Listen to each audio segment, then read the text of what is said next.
দ্বিপাক্ষিক সিরিজ খেলতে ভারত সফরে রয়েছে বাংলাদেশ ক্রিকেট দল। সফরে 2টি টেস্ট ও 3টি টি-20 ম্যাচ খেলবে টাইগাররা। ইতিমধ্যেই চেন্নাইয়ের টেস্ট শেষ হয়েছে। 27 সেপ্টেম্বর কানপুরে শুরু হবে সিরিজের দ্বিতীয় ও শেষ টেস্ট। সদ্য শেষ হওয়া চেন্নাই টেস্টে চরম ব্যাটিং বিপর্যয়ের কারণে 515 রানের টার্গেট তাড়ায় নেমে 280 রানে হেরে যায় বাংলাদেশ ক্রিকেট দল।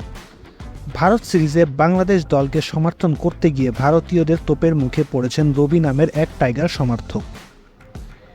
দেশের একটি অনলাইন পোর্টালকে দেওয়া ভিডিও বার্তায় তিনি জানিয়েছেন, চেন্নাই টেস্ট চলাকালীন খেলা দেখতে আসা ভারতীয়রা নাকি তার বাপমা তুলে গালিগালাজ করেছেন।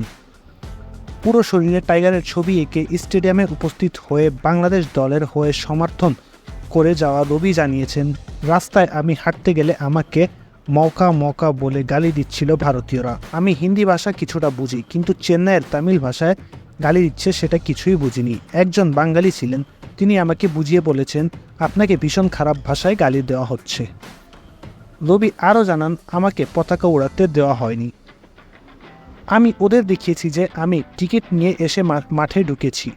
আমিও আইসিসি ফ্যামিলির মেম্বার, এরপরও আমি টিকিট দিয়ে ঢুকিয়েছি। মুশফিকুর রহিম আমাকে টিকিট দিয়েছেন।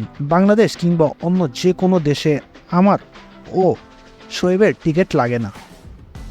তারপরও আমি আইনকে সম্মান করি। টিকিট দিয়ে ঢোকার পরও সেই সম্মান পাইনি।